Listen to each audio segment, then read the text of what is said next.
On poursuit nos rencontres en compagnie du Centre de prévention du suicide du Saguenay. Bien sûr, on est avec Mélanie Lapierre pour nous présenter la Semaine nationale de prévention du suicide. C'est du 29 février du 29 janvier au 4 février prochain. Bienvenue à l'émission. Ça va bien aujourd'hui? Écoute, c'est la 27e Semaine nationale donc on aborde à compter de dimanche. C'est quoi la thématique cette année? La thématique reste toujours cette année, le suicide n'est pas une option, c'est important pour nous. Mais on a un axe plus particulier vers la demande d'aide. Donc, l'importance de demander de l'aide, d'appeler pour soi, d'appeler pour un ami. Au niveau aussi, nos affiches sont beaucoup concentrées sur les jeunes, les adultes et les personnes âgées. Donc, pour vraiment démontrer que tout le monde peut demander de l'aide et que c'est important de le faire. Donc, c'est vraiment cet axe-là qu'on prend cette année au niveau de la semaine de prévention. Oui. On sait que la semaine de prévention, à la base, c'est une semaine pour informer, pour sensibiliser les gens, pour parler des services aussi, puis des différentes ressources qu'on retrouve. Mais on a l'impression qu'en 2017, parler de suicide, c'est encore un tabou. D'où, j'imagine, l'importance de faire une semaine particulière. Ça, on parlait un peu au Centre de prévention du suicide. Dans une année, vous pouvez traiter jusqu'à combien d'appels? Au niveau de la salle d'intervention téléphonique, c'est en moyenne 3 000 appels par année. C'est sûr qu'on a plusieurs autres services aussi là, en branle à travers ça. Le centre de prévention, c'est pas juste une ligne d'intervention téléphonique, mais c'est le plus gros service, le plus accessible rapidement. Donc, c'est environ 3 000 appels là, par année qu'on peut... Puis 3 000 appels, puis on ne parle pas seulement de personnes en détresse. Ça peut être des membres de l'entourage qui observent des choses. Ça peut être des personnes endeuillées, des intervenants. Il y a vraiment beaucoup de gens. Vous offrez ce service-là pour une grande une variété de personnes, disons. Oui, vraiment. Ça peut être des personnes qui se posent tout simplement des questions sur comment parler du suicide dans les médias. Ça peut être, moi, je m'intrigue sur les statistiques ou sur les services qu'on offre. Évidemment, les personnes endeuillées par suicide, les personnes suicidaires, les proches aussi. On a des employeurs aussi qui nous appellent, qui veulent savoir, bon, bien, j'ai un employé, ça va plus ou moins bien ces temps-ci, qu'est-ce que je peux faire? Donc, c'est vraiment ouvert à toute la population qui ont un besoin en lien avec la prévention du suicide. Oui, donc il ne faut vraiment pas hésiter et on compose tout de suite le numéro. C'est ça, on dit qu'il y a d'autres services. Bien sûr, vous offrez des formations. Comment ça fonctionne exactement? On offre des formations. Il y a plusieurs volets au niveau de la formation, là, évidemment. On a la formation Sentinelle. Sentinelle, c'est monsieur, madame, tout le monde qui peuvent s'inscrire à cette formation-là dans des milieux de travail, dans des écoles, des entreprises qui sont formées pour repérer les personnes vulnérables au suicide. Donc, comment on peut repérer, c'est quoi les signes précurseurs, où on peut les référer, qu'est-ce qu'on peut faire pour les aider ici et maintenant. Donc ça, c'est une formation qu'on offre au centre, évidemment. Puis on a aussi toutes les formations pour les professionnels de la santé et services sociaux. Oui. Donc on a pour les intervenants, pour des infirmières. On a vraiment un large éventail là, de formations à ce niveau-là. Et d'ailleurs, il y en aura quelques-unes, je crois, pendant la semaine de prévention. On va y revenir. Mais d'abord, si on continue au niveau des services, il y a le centre d'appel. Donc, c'est ça, on a bien expliqué, tout le monde peut téléphoner. Les formations, qu'est-ce qu'on retrouve d'autre? On retrouve aussi, évidemment, les suivis individuel. Donc, quelqu'un qui a besoin d'aide, qui soit, encore une fois, endeuillé, proche d'une personne suicidaire ou suicidaire, qui veut avoir quelque chose de plus, soit court, moyen, long terme, mais en face à face avec avec un intervenante ou un intervenant. Donc, ça, c'est une possibilité qu'on a aussi au centre de prévention. On a aussi tout ce qui concerne la prévention. Donc, on s'appelle Centre de prévention du suicide. Évidemment, on fait de la prévention le plus possible. C'est ça, des outils promotionnels. Des outils promotionnels, des outils de prévention aussi au niveau des jeunes ou au niveau de toute la population en général. On fait aussi des ateliers. Donc, les gens peuvent nous téléphoner et dire, bon, ben moi, j'ai un groupe de personnes qui aimeraient avoir un petit atelier pour savoir, bon, c'est quoi les facteurs qui concernent la prévention du suicide, comment on peut aider, etc. Donc ça, c'est quelque chose qu'on offre aussi comme service. Et il y a des événements qui sont organisés. Là, il y en a un, on débute la semaine, en fait, dimanche avec un brunch.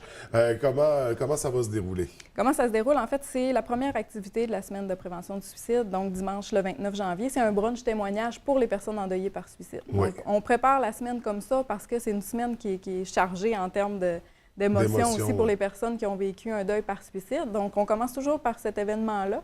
Cette année, le témoignage, la conférence du brunch s'appelle « L'apport de l'entraide dans le processus de guérison ». Ça a lieu au Delta à Jonquière à 10 h, je pense, de 10 h à 13h30. C'est 15 $ par personne, donc les gens peuvent s'inscrire par l'entremise de André Verreau au 418-545-9110, poste 22-24. 22-27, excusez-moi, je me suis trompée. Donc, ce brunch-là, c'est un témoignage d'un bénévole actif qu'on a au Centre de prévention du suicide qui est endeuillé lui-même par suicide. Donc, il va nous livrer un témoignage durant ce brunch-là. Donc, comment comment l'entraide a pu l'aider à passer au travers ce processus-là. Évidemment, il y a des gens du centre de prévention qui vont être là, des intervenants et des intervenants bénévoles qui seront là pour supporter cet événement-là. Oui, ça sert, c'est un événement de financement en même temps, j'imagine, donc pour le centre de prévention. Non, pas nécessairement. C'est vraiment là, le coût est pour le brunch témoignage. Là, c'est plus une symbolique là, pour l'activité en tant que telle, là, mais ce n'est pas nécessairement un moyen de financement. Ce qu'on veut vraiment, c'est prendre soin des personnes endeuillées. Donc, une première activité qui débute dimanche. Si on poursuit dans la semaine, qu'est-ce qu'on va retrouver? Ce qu'on retrouve aussi dans la semaine, j'ai parlé des formations pour les personnes sentinelles en prévention du suicide. Donc, on en a beaucoup de formés à travers la région, autant au Saguenay qu'au Lac-Saint-Jean.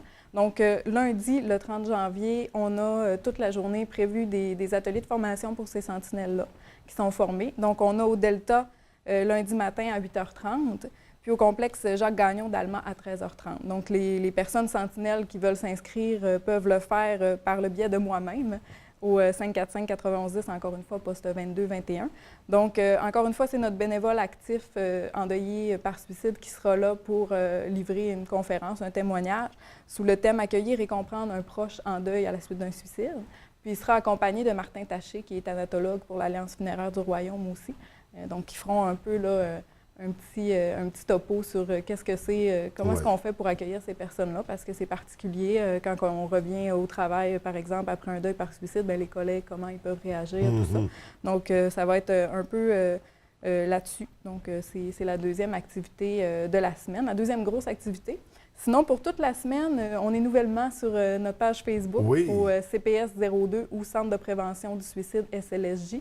Donc, on fait vraiment le lancement de cette page Facebook-là. Puis, on axe encore une fois beaucoup sur la demande d'aide, la prévention. Donc, c'est sûr que les nouvelles technologies sont beaucoup là. Aujourd'hui, Facebook, c'est un peu la réalité de tous et chacun. Donc, on veut vraiment en profiter pour faire de la promotion des services, faire de la prévention. Puis, pour faire ça, on a pensé à faire un petit sondage pour la population qui va servir à conscientiser la population, à mobiliser tout le monde autour d'un point commun qui est la prévention du suicide, l'importance de prendre soin de soi, de dire aux autres qu'ils sont importants pour nous aussi.